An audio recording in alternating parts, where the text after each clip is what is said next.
Hello बच्चों, जैसा कि मैंने आपको बताया था कि पार्ट 1 2 पढ़ लिए हैं और उसको समझ भी लिया है ना। आपके पास बुक होगी, नहीं होगी तो आप ख़रीद लो बेटा, ताकि आप अच्छे से पढ़ पाओ समझ के। अब हम पार्ट 2 की वस्तुनिष्ठ प्रश्न पढ़ेंगे। जो पहला है सही जोड़ी। सही जोड़ी आप उसमें देख लेना। जीवन का मृत्यु है ना। समता का क्या आएगा बताओ। समता का क्या आएगा? विषमता। उन्नति का अवनति। सुपथ का कुपथ। आप देखो यहाँ पे मैंने नीचे उत्तर भी लिखे हुए हैं ना, तो आप देख लेना बेटा और अच्छे से पाठ में भी ढूंढना कि ये चीज़ उसमें सही है या नहीं, और इसको कॉपी में लिखना है। अगला है प्रश्न नंबर ख, पहले का ख। दिए गए शब्दों में उपयुक्त शब्द चुनकर खाली स्थान मतलब रिक्त स्थान की पूर्ति कीजिए, है ना। नंबर 1 है जिसने संपत्ति संचित कर ली वह डैश का पात्र होता है। नंबर 2 समाज और व्यक्ति का पारस्परिक मतलब आपस में डैश संबंध है। आपको यहाँ ऑप्शन भी दिए हैं दोनों में से जो सही है वो आपको इसमें भरना है ना, और नीचे पेंसिल से अंडरलाइन भी करना है। ठीक। अगला तीसरा वाला है समाज सेवा अधिकांश लोगों को सुख पहुंचाने के लिए की जाती है। समाज सेवा मतलब समाज हम लोग क्यों बनाते हैं और उनकी सेवा करने, वहाँ के लोगों को कुछ लाभ पहुंचाने से हमें सुख की प्राप्ति होती है ना, तो इसलिए समाज सेवा की जाती है। तो यहाँ ऑप्शन है अधिकतम न्यूनतम, वो मैंने नीचे उत्तर आपको दे रखे हैं, तो आप उसका देखकर उसमें भर लेना। चौथा है हमारे शास्त्रों में कहा गया है कि डैश से बढ़कर कोई सेवा नहीं। तो यहाँ पर आपको दोनों में से एक ऑप्शन ढूंढना है।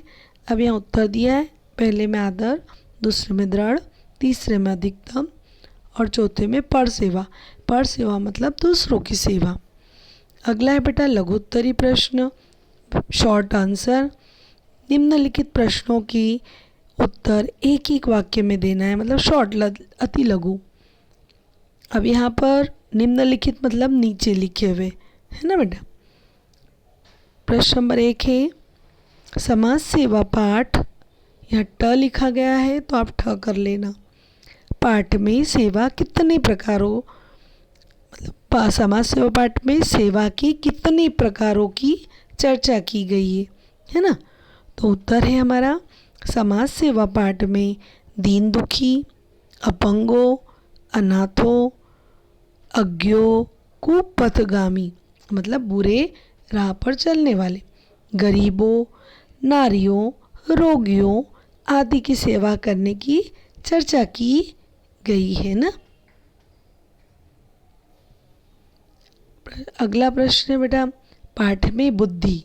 बुद्धि के कौन कौन से 2 प्रकार बताए गए हैं। तो यहाँ पर बुद्धि के 2 प्रकार बताए गए हैं, एक तो स्वार्थ और एक परार्थ।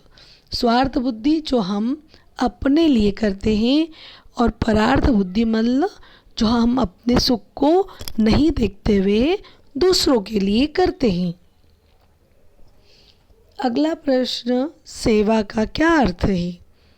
उत्तर है अपनी उन्नति के लिए एक साथ मिलकर काम करने की प्रवृत्ति से प्रेरित होकर जो दल बनाया जाता है उसे समाज कहते हैं। मतलब हमारी उन्नति के साथ साथ दूसरों की भी उन्नति करना, उन्हें आगे बढ़ाना, और उसके लिए हम जो एक साथ मिलकर कार्य करते हैं और लोगों को आगे बढ़ाने का प्रयास करते हैं, उसी दल को, उसी समूह को समाज कहते हैं। अगला प्रश्न है बेटा समाज सुधारक किन गुणों के कारण विजयी होता है।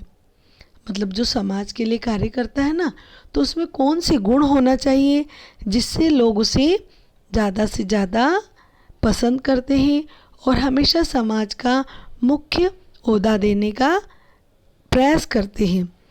तो देखो, पहले तो उसमें कौन सा गुण होना चाहिए? समाज सुधारक में दया का, प्रेम का, स्नेह का। यहाँ मतलब है कि किसी भी वर्ग, चाहे वो गरीब हो, अमीर हो और नीची जाति का हो या कैसा भी प्राणी हो, तो उसे क्या करना चाहिए? उस समाज सुधारक को उन सभी के प्रति एक जैसे भाव रखना, दया रखनी, प्रेम रखना और स्नेह भी रखना, सहानुभूति भी रखना, त्याग रखना, सेवा आदि के भाव अगर उसमें रहेंगे तो उन्हीं गुणों के कारण वह समाज में आगे बढ़ेगा और वह समाज भी आगे बढ़ेगा।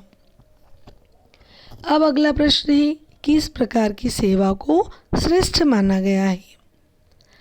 उत्तर है बेटा इसका, जब सेवा किसी व्यक्ति विशेष को सुख पहुंचाने की नज़र से नहीं, बल्कि अधिक से अधिक लोगों को अधिक से अधिक सुख पहुंचाने के लिए की जाती है, तो वह श्रेष्ठ सेवा मानी जाती है। अब यहाँ पर क्या अर्थ है कि हम किसी एक व्यक्ति का स्वार्थ नहीं देखते हुए उसमें ज़्यादा से ज़्यादा लोगों का स्वार्थ भलाई रहती है तो वो कार्य करते हैं, तो वह सबसे श्रेष्ठ सेवा मानी जाती है। अब बेटा लॉन्ग आंसर है ना, 3 से 5 वाक्य में इन प्रश्नों के उत्तर लिखना है आपको। पहला है, मनुष्य अन्य प्राणियों से किस प्रकार भिन्न है? उत्तर है, वैसे तो अनगिनत प्राणी है ना, बहुत सारे प्राणी हैं जिनकी कोई गिनती नहीं, पर जो अपना दल बनाकर रहा करते हैं, मतलब अपनी समाज का एक ग्रुप बनाकर रहते हैं। किंतु उन प्राणियों के दल और मनुष्य के समाज में यह भेद है कि मनुष्य ने अपनी बुद्धि द्वारा अपने सामाजिक जीवन का लगातार विकास किया। मतलब उन्होंने क्या किया? अपने समाज के लोगों के साथ रहकर अपनी बुद्धि का विकास किया और समाज को आगे बढ़ाने का प्रयास किया, उनकी भलाई का प्रयास किया, उनकी उन्नति के लिए प्रयास किया, है ना। तो ऐसा इस प्रकार वह दल अन्य समाज से भिन्न होता है। अगला है, व्यक्ति और समाज में परस्पर किस प्रकार का संबंध होता है? उत्तर है बेटा, समाज और व्यक्ति का पारस्परिक मतलब आपस में दृढ़ संबंध है। एक की उन्नति दूसरे की उन्नति है। अगर हमारी उन्नति हुई तो हमारे साथ दूसरों का भी उन्नति होना चाहिए, है ना। समाज की उन्नति होने से व्यक्ति की उन्नति नहीं होगी। अगर समाज की उन्नति हुई तो व्यक्ति की उन्नति नहीं होगी और व्यक्ति की उन्नति से समाज की उन्नति होगी। अगर व्यक्ति आगे बढ़ा तो ज़्यादा से ज़्यादा लोगों को जोड़ेगा तो हमारे समाज का नाम होगा और वो भी आगे बढ़ेगा। अब अगला है, समाज सेवा से क्या आशय है? हमें अपने कल्याण के लिए, अपनी उन्नति के लिए, अपने सुख के लिए और दूसरों के सुख के लिए कार्य करने पड़ते हैं। यहाँ पे लिए में बेटा ल में छोटी की मात्रा नहीं लगी, आप लगा लेना। कार्य करने पड़ते हैं, ऐसे ही कर्मों या कामों को सेवा कहते हैं। किसको कहते हैं? कि हमें अपने कल्याण, अपनी उन्नति, अपने सुखों और दूसरों को सुखों के लिए सुखों के कार्य करने पड़ते हैं, वही समाज सेवा कहलाती है। मतलब हमारी सुख के साथ पूरे दूसरे व्यक्ति, समाज के दूसरे व्यक्तियों की भी सेवा का ध्यान रखना। समाज सेवा का आशय दूसरों को सुख, दूसरों का दुख दूर करना और उनको सुखी बनाना ही समाज सेवा है। अगला प्रश्न है, समाज सेवा पाठ में नवयुवकों के क्या कर्तव्य बताए गए हैं?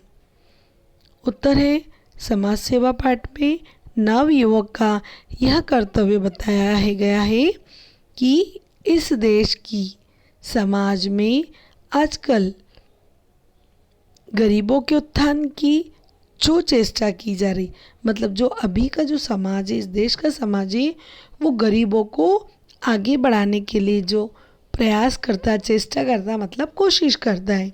तो जो प्रयास कर रहा है ये समाज सेवा ही नहीं, नारियों की दुरावस्था दूर करने के लिए या कुष्ठ आदि शोकग्रस्त लोगों की यातना को दूर करने के लिए जो वो प्रयत्न करते हैं, वही नवयुवकों का कर्तव्य है और वही समाज सेवा कहलाएगी, ताकि नवयुवकों द्वारा नया समाज और आगे बढ़ता जाए।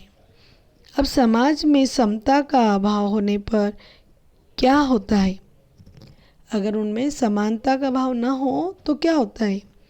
उत्तर है, जहाँ समता का अभाव है, जहाँ समानता नहीं है ना, वहाँ समाज में दृढ़ता नहीं है, क्योंकि किसी प्रकार की असमानता होने पर, भेदभाव होने पर, पारस्परिक ईर्ष्या, द्वेष ऐसे भाव होंगे तो अवश्य ही उनमें फूट पैदा होगी, मतलब एक दूसरे से लोग दूर हो जाएंगे और एकता का नाश हो जाएगा और इस प्रकार समाज की उन्नति भी रुक जाएगी और वह अवनत हो जाएगा और वैसा समाज ज़्यादा समय टिक नहीं पाएगा, है ना बेटा। अब यहाँ पर अपना ये प्रश्नोत्तर भी समाप्त हो गए हैं, है ना। ये पूरा पार्ट आपका ख़त्म हो गया, आप इसको कॉपी में नोट डाउन कर लेना।